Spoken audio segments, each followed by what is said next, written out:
हरे कृष्णा।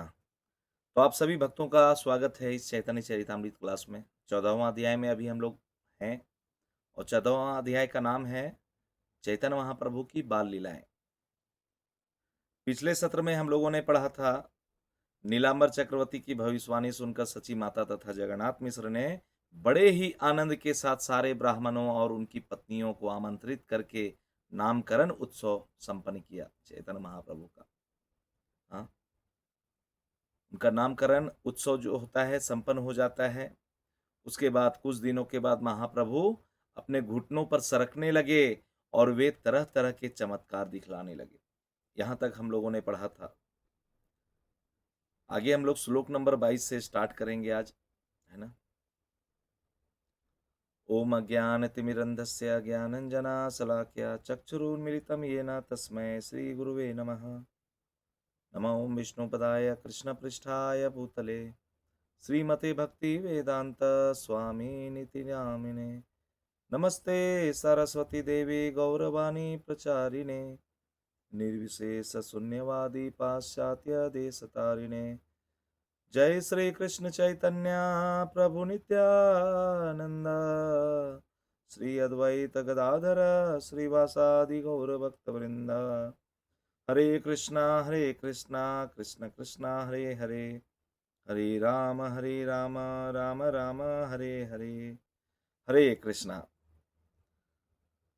जय जय श्री चैतन्य जय नित्यानंद जय अद्वैत चंद्र जय गौर भक्त वृंद। क्रंदनेर छले बलाइल हरि नामा नारी सब हरि भले हसे गौर धामा। महाप्रभु रोने के बहाने सारी स्त्रियों को हरे कृष्ण महामंत्र का कीर्तन करने के लिए बाध्य कर देते और जब वे कीर्तन करती स्त्रियां कीर्तन करती तो महाप्रभु मुस्काते रहते थे। देखिए किस प्रकार से चैतन्य महाप्रभु बाल रूप में ही लीला कर रहे हैं। हाँ, जब वो हरे कृष्ण महामंत्र का कीर्तन करना बंद करती थी, जब वो कीर्तन करती थी स्त्रियां, तब महाप्रभु रोना बंद कर देते थे। जैसे ही वो कीर्तन करना बंद करती थी हरे कृष्ण महामंत्र, महाप्रभु रोने लगते थे। श्रील प्रभुपाद बताते हैं तात्पर्य में, श्रील प्रभुपाद की जय। चैतन्य भागवत में यह लीला इस प्रकार वर्णित है। सुंदर नेत्रों वाले महाप्रभु रोने लगते, किंतु हरे कृष्ण महामंत्र सुनने पर वे तुरंत चुप हो जाते। जब स्त्रियों को पता चल गया कि हरे कृष्ण कीर्तन करने पर बालक रोना बंद कर देता है, तो वे उसके रोने पर तुरंत ही हरे कृष्ण कीर्तन का संकेत समझ जाती थी कि अब फिर से ये हरे कृष्ण महामंत्र हम लोगों को गाने को बोल रहा है, मंत्र जप करने को बोल रहा है ये बालक, है ना। इस तरह यह एक नियमित कार्य बन गया। महाप्रभु रोते और स्त्रियां ताली दे देकर हरे कृष्ण महामंत्र का कीर्तन करने लगती। इस प्रकार पड़ोस की सारी स्त्रियां सची माता के घर में अखंड संकीर्तन के लिए एकत्र होती थी। जब तक स्त्रियां हरे कृष्ण महामंत्र का कीर्तन करती, तब तक महाप्रभु रोते न थे। जब तक कीर्तन करती थी तो तब तक नहीं रोते थे, अपितु बड़े ही मुदित मन से उन पर मुस्काते रहते थे सारी स्त्रियों पे। हम लोग अपने घरों में देखते हैं ना, छोटे से बच्चे, छोटे छोटे बच्चे अगर कोई कोई फोन में या कुछ भी हम लोग कुछ बोलते हैं तो वो चुप होके सुनता है, मुस्कुराता है। जैसे ही वो साउंड को बंद कर दीजिए, उस आवाज को बंद कर दीजिए, कभी कभी ऐसे कुछ कुछ बच्चे ऐसे होते हैं, रोने लगते हैं। लेकिन महाप्रभु हरे कृष्ण महामंत्र केवल जब स्त्रियां गाती थी तभी वो चुप होते थे, नहीं तो फिर उन्हें बाध्य कर देते थे उस महामंत्र को लेने में, है ना। तब कतक दीन कैला पद चंग क्रमना शिशु गाने मिली कैला विविध खेलना। कुछ दिनों के बाद महाप्रभु पांवों से चलने लगे। वे अन्य बालकों के साथ मिलने जुलने लगे और तरह तरह के खेल दिखाने लगे। घुटनों के बल चल रहे थे, कुछ समय बीता, पांवों के बल चलने लगे। हाँ, अन्य बालकों से मिलने जुलने भी लगे। हाँ, और बाहर में बच्चे जैसे खेल कूद करते हैं उस प्रकार से वे बाल लीला करने लगे। एक दिन सची खाई संदेशा आनिया, बाटा भरी दिया बैला खाओ तब बसिया। एक दिन जब महाप्रभु अन्य छोटे बालकों के साथ खेल रहे थे, तब सची माता खई तथा मिष्ठान से भरा थाल ले आई। एक थाल भरा हुआ लेके आती हैं और उन्होंने बालक से कहा, बैठकर खा लो। हाँ, चैतन्य महाप्रभु से कहती हैं कि इस मिठाई को खा लो। एत बलि गेला सची गृह कर्म करीते, लुकांजा लगीला शिशु मृतिका खाईते। किंतु जब सची माता वापस जाकर गृह कार्यों में लग गई, वो थाली दी और अपने कार्य में लग गई घर जाके, तो बालक अपनी माता से छिपकर मिट्टी खाने लगे। ये बालक कौन है? स्वयं चैतन्य महाप्रभु हैं, जो लीला कर रहे हैं। कृष्ण लीला में भगवान कृष्ण ने भी मिट्टी खाने का लीला किया था। यहाँ पे चैतन्य महाप्रभु भी उस मिठाई को छोड़ के मिट्टी खाने लगे।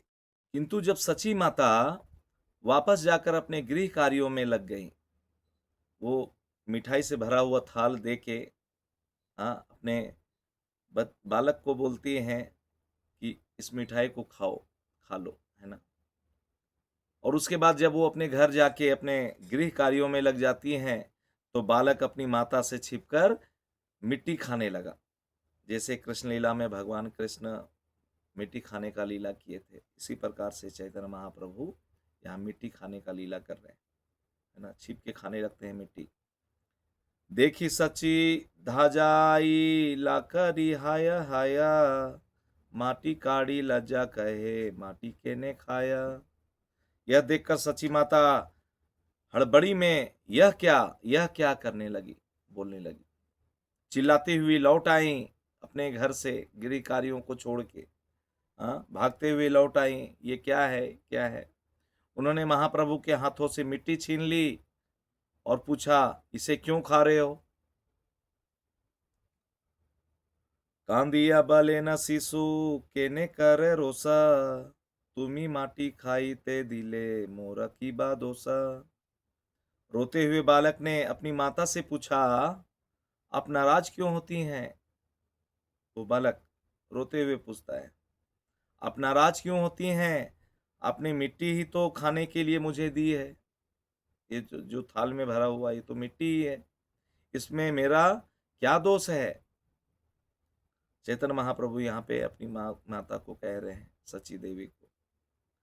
हाँ, खई संदेशा अनायते का माटी रविकारा, एहो माटी से माटी के भेद विचारा।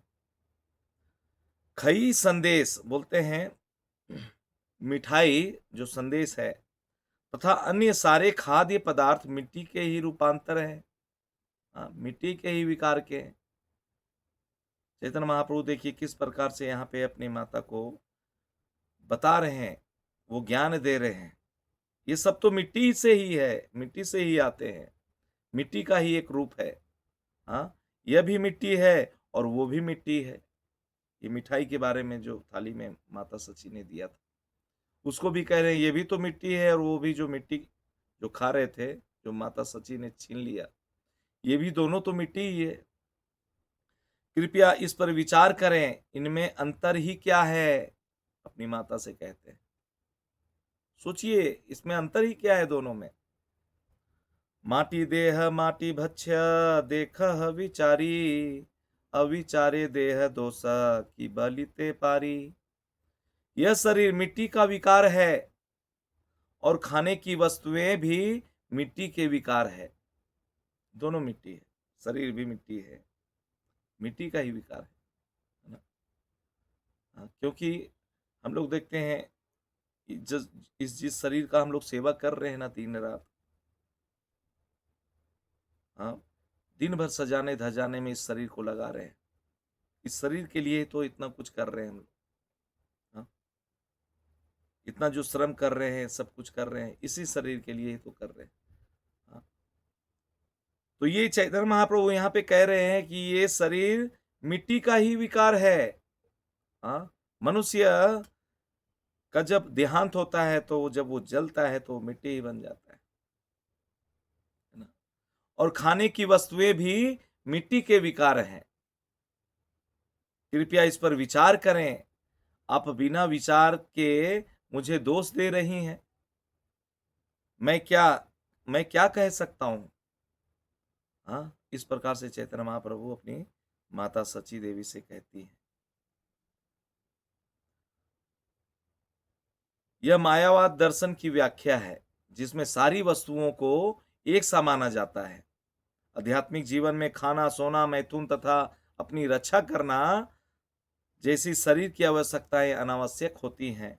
जब मनुष्य आध्यात्मिक धरातल पर पहुंच जाता है तब शारीरिक आवश्यकताएं नहीं रह जाती और शारीरिक आवश्यकताओं से संबंधित कार्यों में आध्यात्मिक विचार की आवश्यकता नहीं रह जाती। दूसरे शब्दों में, जितने ही अधिक हम खाते हैं, खाने में, सोने में, मैथुन तथा अपनी रक्षा करने में लगाते हैं अपने आप को, उतने ही अधिक हम भौतिक कार्यकलापों में लिप्त होते हैं। जितना ज्यादा इन चीजों में हम लगाएंगे, हाँ, है ना। क्या क्या?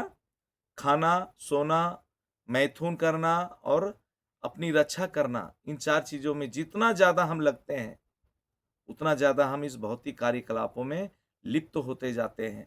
दुर्भाग्यवश मायावादी दार्शनिक भक्ति कार्यों को शारीरिक कार्य मानते हैं, है ना। वे भगवत गीता की निम्नलिखित सरल व्याख्या को नहीं समझ पाते। माम च यो व्यभिचारेण भक्ति योगेन सेवते सगुणान समतीत्यैतान ब्रह्म भूयाय कल्पते।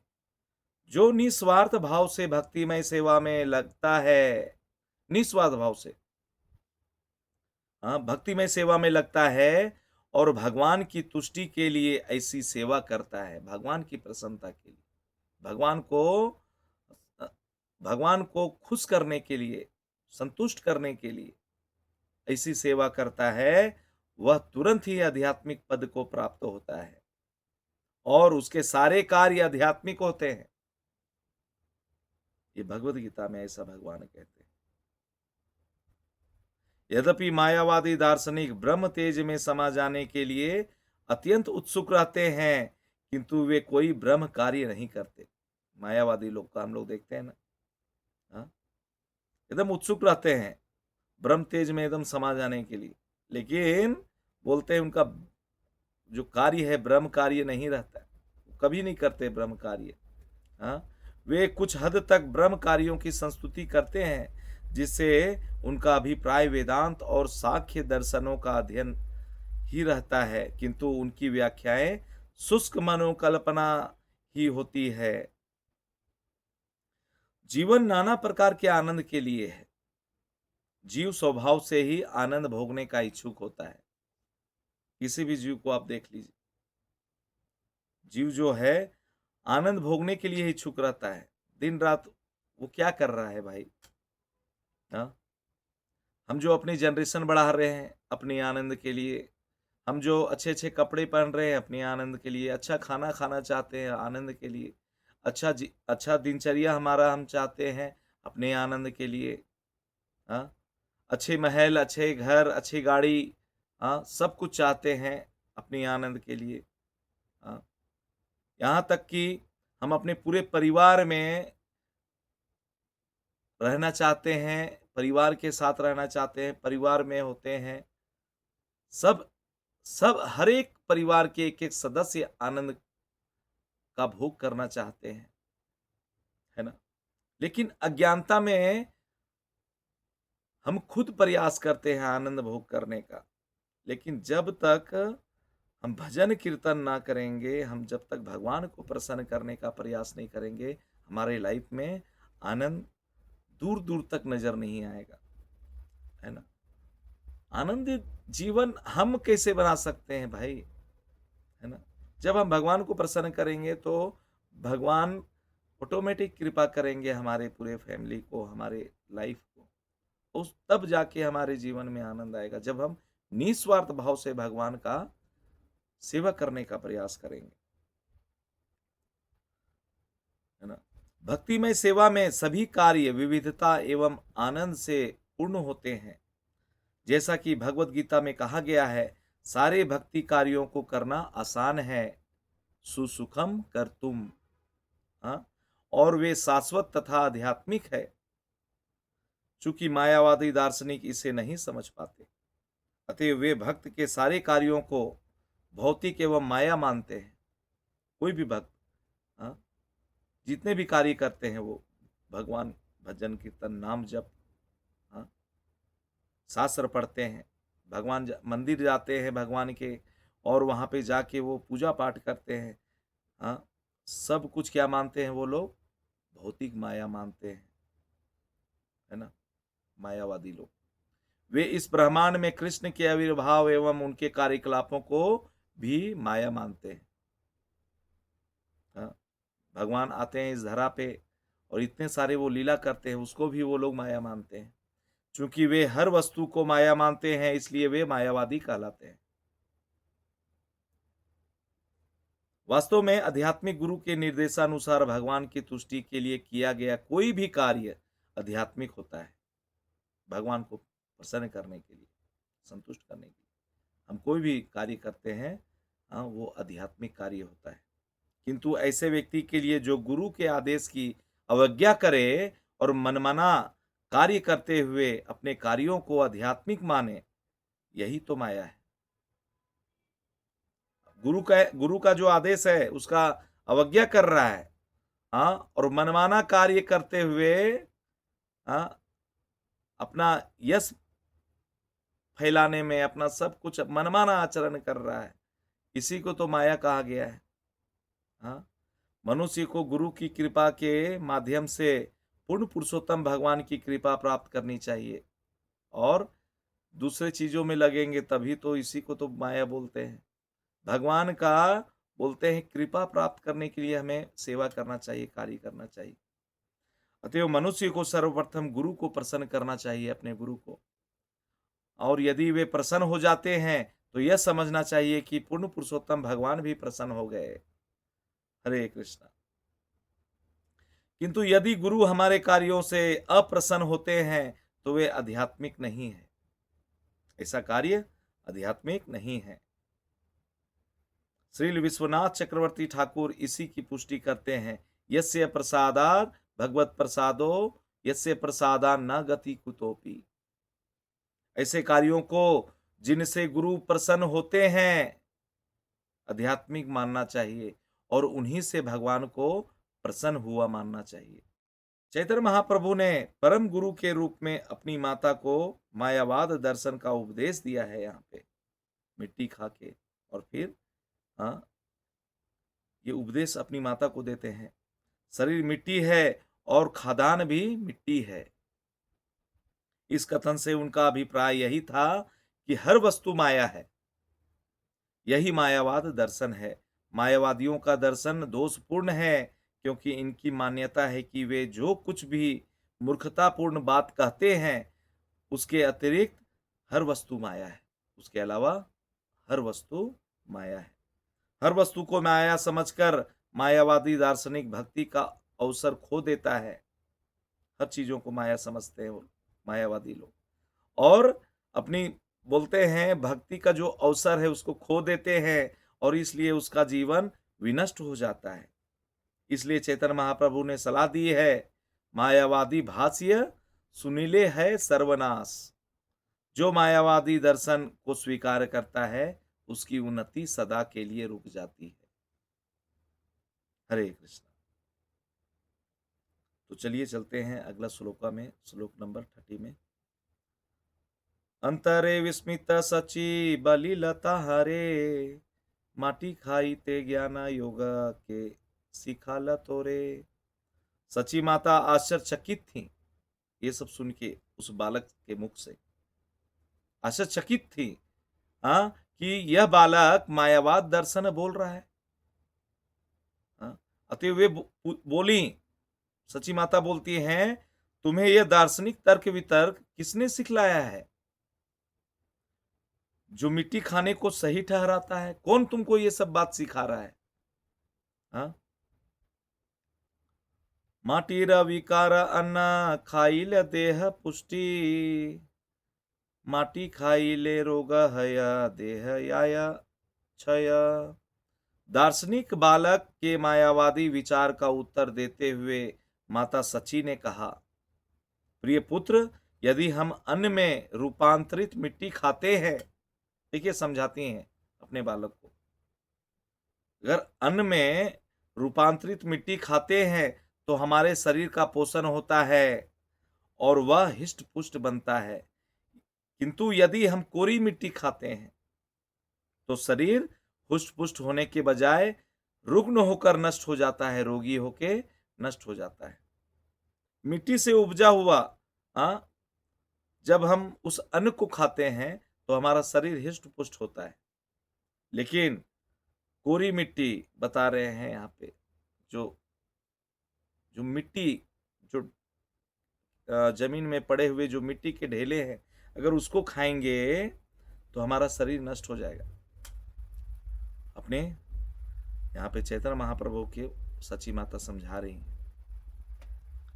माटी रविकार घटे पानी भरी आनी, माटी पिंडे धरी अबे सोसी आया पानी।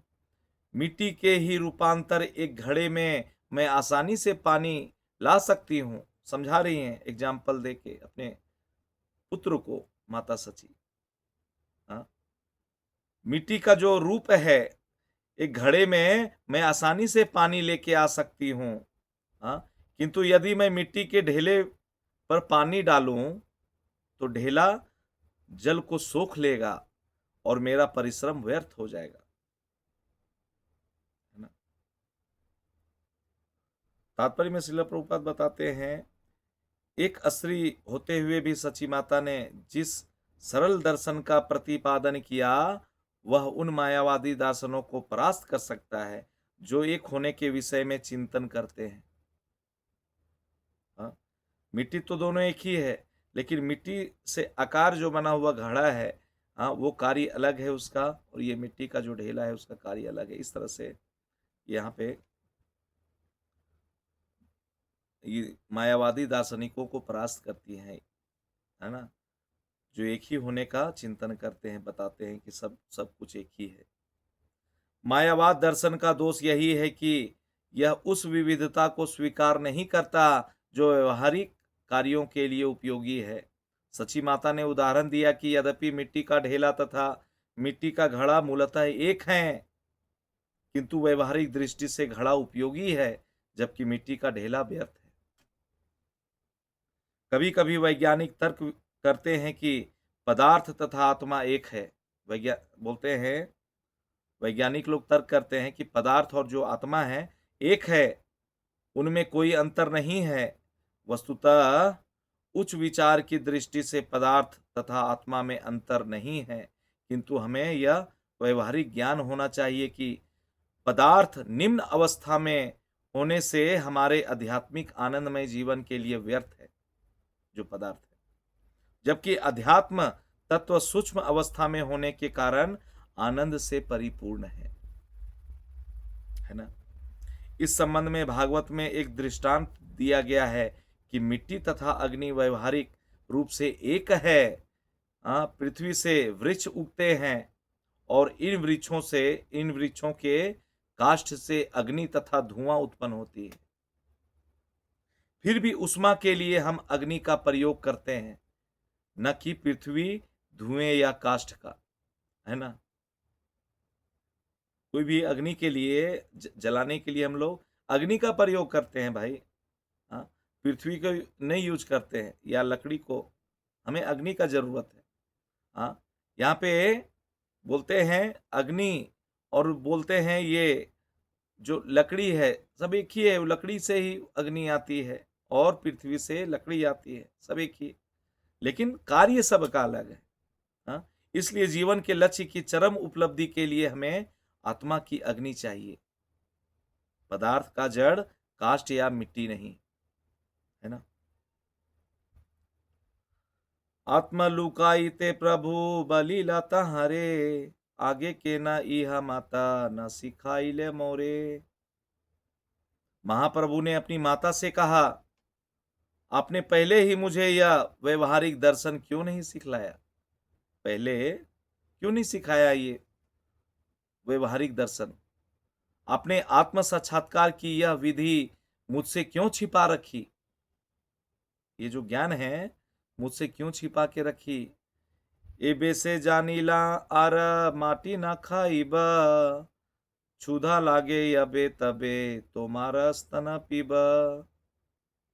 अब मैं समझा, देखिए यहाँ पे चैतन्य महाप्रभु को बोलते हैं अपनी माता को, अब मैं समझा इस दर्शन को, अब मैं मिट्टी नहीं खाऊंगा, जब भी मुझे भूख लगेगी मैं आपके स्तनों से दूध का पान करूंगा। इत बलि जननीर कोले ते चढ़िया, स्तन पान करे प्रभु ईसत हसिया। यह कहकर महाप्रभु धीरे से हंसते हुए अपनी माता की गोद में चढ़ गए और उनका स्तनपान करने लगे। एई मते नाना छले ईश्वर देखाए, बाल्य भाव प्रकटिया पाश्चात्य लुकाए। इस तरह महाप्रभु अपने बचपन में विविध बहानों से अपना अधिक से अधिक ऐश्वर्य प्रदर्शित करते और इन ऐश्वर्यों को दिखला चुकने के बाद वे स्वयं को छिपा लेते। अपने बहुत सारे ऐश्वर्य वो दिखाए हैं, प्रदर्शित किए हैं, और दिखाने के बाद वे बोलते हैं अपने आप को छिपा लेते थे। हरे कृष्णा। तो आज हम लोग यहीं पे रुकेंगे, समय हो चुका है। 14वां अध्याय का हम लोग 35वां श्लोक आज पढ़े हैं। फिर आगे चैतन्य महाप्रभु का जो बाल लीला है, हाँ, इसको हम लोग अगले सत्र में पढ़ेंगे और जितना ज़्यादा हो सके इसको समझने का प्रयास करेंगे, है ना। हरे कृष्णा। वांछा कल्पतरुभ्यश्च कृपा सिन्धुभ्य एव च पतितानां पावनेभ्यो वैष्णवेभ्यो नमो नमः। अनंत कोटि वैष्णव वृंद की जय। जगत गुरु श्रील प्रभुपाद की जय। निताई गौर प्रेमानंदे। हरि हरि बोल।